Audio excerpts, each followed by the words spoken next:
एक बूढ़ी माँ की 4 बातें अपने जीवन में ढाल लो, कभी भी गरीब नहीं रह सकते हो। नमस्कार, जय श्री राधे, जय श्री कृष्णा मित्रों। कैसे हैं आप सभी? उम्मीद करता हूँ अच्छे होंगे, स्वस्थ और मस्त होंगे। मित्रों, आज की कहानी बड़ी ही इंटरेस्टिंग और मोटिवेट करने वाली है। आइए कहानी शुरू करते हैं। उससे पहले एक निवेदन करूँगा आपसे। अभी तक आपने हमारे इस चैनल को सब्सक्राइब नहीं किया है तो आप इस चैनल को सबसे पहले सब्सक्राइब करें और घंटी वाला बटन दबा करके आल प्रेस कर दें, जिससे जो भी हम वीडियो अपलोड करें सबसे पहले आप तक नोटिफिकेशन पहुंच सके। आप किसी भी ज्ञान से, किसी भी जानकारी से वंचित न रह सको।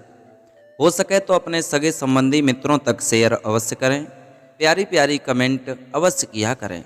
आइए मित्रों, कहानी शुरू करते हैं कि बूढ़ी माँ ने कौन सी 4 बातें बताई हैं। उन बातों को जो व्यक्ति अपने जीवन में उतार लेता है, शायद वो कभी दुखी नहीं रहता है, दिन प्रतिदिन ऊंचाइयों को छूता चला जाता है।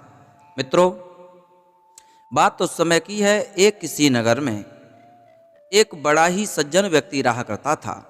उसके घर में एक पत्नी थी और 3 लड़का थे, एक बेटी थी। मित्रों, ऐसे उन बच्चों को पढ़ाया लिखाया, लेकिन उनमें से जो एक लड़का था, छोटा और बड़ा लड़का पढ़ने में बड़े तेज थे, लेकिन जो एक बीच का लड़का था, मझला वाला बोलते हैं, वो लड़का बड़े भोले स्वभाव का था, बड़ा सज्जन था। मित्रों, उसका पढ़ने लिखने में मन नहीं लगता था। घर पे जो भी कारोबार होता था उसी को करता रहता था। घर पे खेती भी किया करता था। गौएं और भैंसें थीं, उन्हें चराने के लिए जाया करता था। मित्रों, धीरे धीरे समय बीता। क्या होता है कि जो 2 लड़का थे, वो दोनों तो जाकर के बड़ी अच्छी सी सरकारी नौकरी में लग जाते हैं, उन्हें सरकारी जॉब मिल जाती है। और जो लड़की थी उसकी भी शादी की तो उससे भी अच्छा घर परिवार मिल जाता है। उधर धीरे धीरे जो बीच वाला लड़का था, जो पढ़ने में बड़ा नेल था, बड़े भोले स्वभाव का था, बड़ा सज्जन था, दिखने में भी भोला था, वो छल कपट कुछ जानता नहीं था। अब तो माँ को उस बच्चे की बहुत ज़्यादा चिंता होने लगी। क्या होगा मेरे न रहने के बाद? अभी तो मैं ऐसे करके खवा रही हैं, लेकिन आगे चल करके हमारे जो 2 लड़का हैं, जिनकी शादियां हो गई हैं, कुछ दिनों के बाद में वो भी अलग हो जाएंगे, न्यारे हो जाएंगे, तो फिर मेरे न रहने के बाद में इसका कौन होगा? हर माँ को बड़ी चिंता होती है। पुत्र चाहे कितने भी हों, पुत्र की बहुत बड़ी चिंता रहती है यदि कोई भी पुत्र कमजोर होता है तो। आज मैया को बड़ी चिंता हुई, क्या होगा मेरे लाला का? वही हुआ धीरे धीरे। जब वो पढ़े लिखे थे, उनकी तो शादी हो गई, लेकिन जो भोले स्वभाव का लड़का था उसकी शादी भी नहीं हो रही। माँ ने जैसे तैसे करके, कहा सुनी करके किसी के द्वारा बच्चे की शादी भी करवा दी। उस भोले व्यक्ति की शादी करा दी। जब वो भोला भाला लड़का अपनी पत्नी के साथ रहता है तो अब तो उसके अंदर भी बहुत अच्छा माइंड आ गया, क्योंकि पत्नी उसे समझाती बुझाती रहती है। लेकिन जैसा वो लड़का था भोला, वैसी ही उसकी पत्नी भोली भाली थी। उसके अंदर भी कोई छल कपट नहीं था। क्या होता है मित्रों, एक दिन जब वो लड़का जिनकी जॉब लग गई थी, उनकी पत्नियों ने कहा कि उस भोले भाले भैया को तुम सारा का सारा धन लौटाए दे रहे हो। ऐसा कीजिए, हम तो अब उनसे अलग रहना चाहती हैं, क्योंकि घर की जो भी खेती बाड़ी है उस खेती बाड़ी को बांट लो, क्योंकि उसमें जो भी मिलेगा उसमें हमारा भी तो हिस्सा है।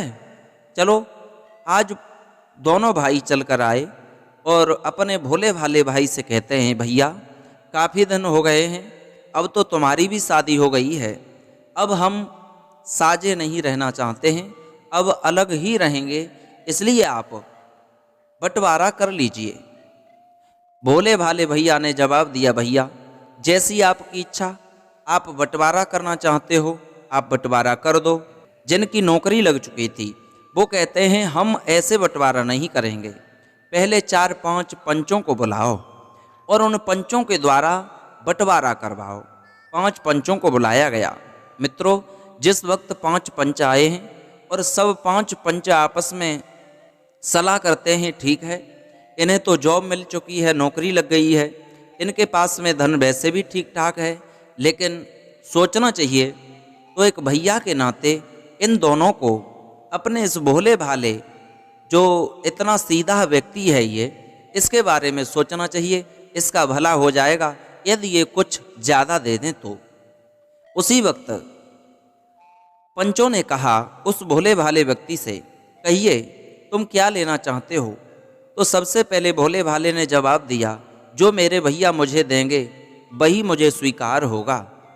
दोनों भाइयों ने जवाब दिया, हाँ हम ऐसे क्या दे देंगे, जो भी तुम्हारे हिस्सा में पड़े वो आप हमसे ले लो, हम उसे देने से मना नहीं करेंगे। आज उन 5 पंचों ने जवाब दिया, ऐसा कीजिए पहले आपके पास में क्या संपत्ति है, कितनी ज़मीन है और आपका मकान है क्या है, वो हमें सारी हकीकत बताओ। जवाब दिया, हमारे पास में 10 बीघा ज़मीन है और एक बहुत अच्छा सा मकान है, उस का हमें बंटवारा करवाना है। बोले ठीक है। उस भोले भाले व्यक्ति से कहा, बताइए 2 चीज़ें हैं, एक ज़मीन 10 बीघा है और मकान बड़ा अच्छा बना है। पंचों ने कहा ऐसा करते हैं, ज़मीन के तो 2 भाग कर देते हैं, 5-5 बीघा ज़मीन कर दो और एक के हिस्सा में ये बहुत अच्छा मकान बना है उस मकान को कर दो। अब कहा ठीक है। भोले भाले से कहा, बताओ तुम क्या लेना चाहते हो। उसी समय उस भोले भाले इंसान ने जवाब दिया, मैंने कहा तुमसे जो मेरे भैया मुझे दे देंगे वही मुझे स्वीकार होगा। दोनों जिनकी नौकरी लग चुकी थी, दोनों भाई कहते हैं ठीक है, हमें मकान की वैसे भी ज़रूरत नहीं है, हमें तो ज़मीन दे दो, अपनी ज़मीन को हम काश्तकारों के हाथ उठा दिया करेंगे, उससे हमें कुछ पैसे मिल जाया करेंगे, उससे खाने पीने के लिए अनाज ले लिया करेंगे, बस हमारा तो मकान जहाँ हम रहते हैं वहाँ भी बहुत सुंदर बना हुआ है। 5 पंचों ने कहा भोले भाले व्यक्ति से, कहिए तुम क्या कहना चाहते हो, क्या तुम अपने भाइयों को ये ज़मीन देना चाहते हो। जवाब दिया, हाँ मैं अपने दोनों भाइयों को जो भी ज़मीन है सब देने को तैयार हूँ। मित्रों, ऐसी बात सुन के 5 पंचों ने कहा, तो फिर तुम क्या लोगे, तुम्हारे हिस्सा में क्या आया। जवाब दिया, अरे मेरे हिस्सा में मैंने अपनी माँ को ले लिया, क्योंकि मेरी माँ को लेने के लिए दोनों भाइयों में से कोई तैयार नहीं है। ज़मीन और मकान की बात चल रही है, हिस्सा उसमें तो कर दिए, लेकिन मैं अपनी माँ के हिस्सा नहीं करने दूंगा। माँ की सेवा मैं करूंगा, क्योंकि जब से मैं समझदार हुआ तब से मेरी माँ ने बड़ी मुसीबतों को झेला और मुझे पाल पोस कर बड़ा किया है। आज मुझे उन फर्जों को माँ का निभाना है, क्योंकि माँ के ऊपर अब वो जवानी नहीं रही, माँ के ऊपर बुढ़ापा आने वाला है। माँ की सेवा अब हम करेंगे, माँ को अपने हिस्सा में हम लेते हैं। मित्रों, 5 पंचों ने ऐसी बात को सुना। उस भोले भाले इंसान की बात सुन के उस व्यक्ति की माँ गदगद हो गई। सबके आंखों में आंसू झलक आए। क्या है माँ की ममता, क्या है माँ के प्रति प्रेम। पुत्र हो तो ऐसा हो। माँ ने अपने बच्चे को गले से लगा लिया और जवाब दिया, मुझे घर की ज़रूरत नहीं है। उस भोले भाले भाई ने कहा, मेरी बहन और है, उसे मैंने सारे जीवन कुछ नहीं दे पाया, जो भी मकान है वो मैं अपने बहन को देना चाहते हैं। मित्रों, बहन भी पास में खड़ी थी। बहन ने भी अपने भाई को कलेजे से लगाया, जवाब दिया। सोचने लगी, मैं बड़ी अभागनी थी, मैं अपने भैया को सिर्री समझ करके अपने भैया के पास नहीं आती थी, उन दोनों भाइयों के पास जाती थी जिनकी जॉब लग चुकी थी, उनके पास में धन था। मुझे एक बहुत बड़ा लालच था कि उस लालच की वजह से मैं वहाँ चली जाया करती थी, लेकिन ये जो मैंने किया है वो अच्छा नहीं किया। कोई बात नहीं, अब मैं अपने भाई से ये मकान तो नहीं लेंगी। मेरा भैया बहुत भोला है, बड़ा अच्छा है। मैं अपने भाई के प्रेम को समझ नहीं पाई। भाई मुझे कितना चाहता था, बेचारे के पास पहले कुछ था ही नहीं, बेचारा दे क्या देता। उसी वक्त बूढ़ी माँ ने जवाब दिया, सुनो, जो भी तुमने कहा ये अच्छा किया है। जो दोनों भाई बंटवारा करने को आए थे, दोनों भैयाओं ने उस भोले भाले भाई को गले से लगा लिया। धन्य है भाई, भाई के प्रति प्रेम कैसा है तुम्हारा, जो तुम हमसे कुछ नहीं लेना चाहते हो, लेकिन अब हम बंटवारा नहीं करेंगे। उन्होंने भी वहाँ बंटवारा नहीं किया। मित्रों, उसी वक्त माँ ने 4 बातें बताई हैं। बच्चों, एक बात जरूर ध्यान में रखना, जो हम ये बातें बता रहे हैं उन बातों की गांठ बांध लो। जो भी व्यक्ति इन 4 बातों को अपने जीवन में ढालता है वो कभी गरीब नहीं बनता। नंबर 1, कभी भी हमें सुबह ब्रह्म मुहूर्त के समय भोग विलास में नहीं लिप्त होना चाहिए। स्त्री के साथ गमन नहीं करना चाहिए।